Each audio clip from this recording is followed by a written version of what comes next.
વર્ષ 2024માં પરિવારજનોની પવિત્ર સ્મૃતિને સેવા કાર્ય દ્વારા જીવંત રાખવાના ઉદ્દેશ સાથે રમણીક રાજા ચેરિટેબલ ટ્રસ્ટની સ્થાપના કરવામાં આવી હતી. ટ્રસ્ટની સ્થાપના પાછળનો મુખ્ય હેતુ સમાજના જરૂરિયાતમંદ વર્ગ સુધી સહાય અને માનવ સેવાના કાર્યને પહોંચાડવાનો હતો. આ ભાવનાને સાકાર સ્વરૂપ આપવા માટે માતૃપ્રેરણા બિલ્ડિંગનું નિર્માણ કરવામાં આવ્યું છે, જે આજે સેવા, સહકાર અને માનવતાનું પ્રતીક બની ગયું છે. માતૃપ્રેરણા ખાતે કોઈ પણ જાતના ભેદભાવ વિના જરૂરિયાતમંદ લોકોને માત્ર 10 રૂપિયામાં સન્માનપૂર્વક ભોજન અને દર્દીઓને માત્ર 10 રૂપિયામાં દવાઓ ઉપલબ્ધ કરાવવામાં આવે છે. ભૂખ અને પીડા સામે માનવતાની આ અનોખી પહેલ અનેક પરિવારો માટે આશીર્વાદરૂપ બની છે. હાલમાં દરરોજ અંદાજિત 400થી વધુ લોકો ભોજનાલયની સેવાનો લાભ લઈ રહ્યા છે, જ્યારે 100થી વધુ દર્દીઓ આરોગ્ય સેવાની સુવિધા મેળવી રહ્યા છે. આ સેવા પ્રવૃત્તિ દ્વારા અનેક લોકોના જીવનમાં આશા અને સહારો પ્રગટ થયો છે. જિગ્નેશભાઈ દોશી માત્ર સફળ ઉદ્યોગપતિ તરીકે જ નહીં, પરંતુ ધાર્મિક અને સામાજિક ક્ષેત્રે પણ આગવું સ્થાન ધરાવે છે. જૈન ધર્મના સિદ્ધાંતો પ્રત્યેની તેમની અખંડ શ્રદ્ધા અને સમર્પણ તેમના દરેક કાર્યમાં સ્પષ્ટપણે જોવા મળે છે. તેમના દ્વારા નિર્મિત સ્થાનક આજે શાંતિ, સાધના અને સંસ્કારનું પવિત્ર કેન્દ્ર બની ગયું છે, જ્યાં ધાર્મિક પ્રવૃત્તિઓ અને આધ્યાત્મિક ચિંતન માટે અનુકૂળ વાતાવરણ ઉપલબ્ધ છે.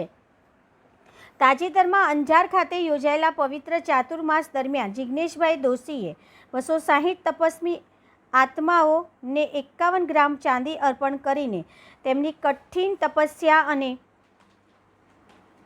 આરાધનાની અનુમોદના કરી હતી. આ પ્રસંગે વ્યક્ત થયેલો શ્રદ્ધાભાવ અને વિનમ્રતા જૈન ધર્મ પ્રત્યેના તેમના ગાઢ લગાવને ઉજાગર કરે છે.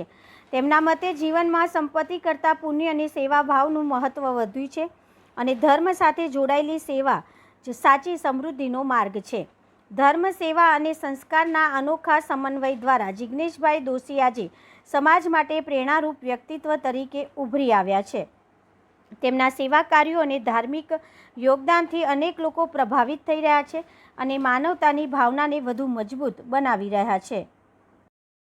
કાશ આ ઉદ્ઘાટનના શુભ અવસરે આપ અમારી સાથે હોત.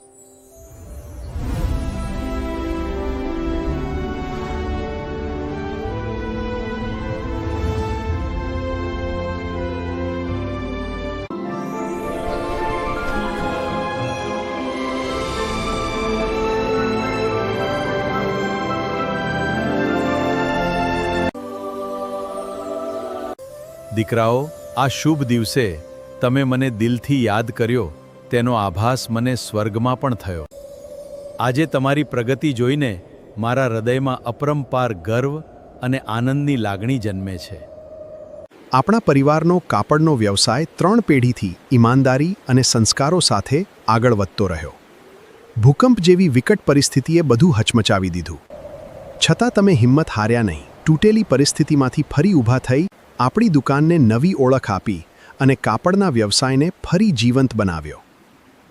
એ જોઈને મને ખૂબ સંતોષ થયો. પછી વર્ષ 2003માં બંને ભાઈઓએ સાથે બેસીને નવા માર્ગે આગળ વધવાનો જે નિર્ણય લીધો, એ મારી એકતા, સમજદારી અને દૂરંદેશીનું પ્રતીક હતું.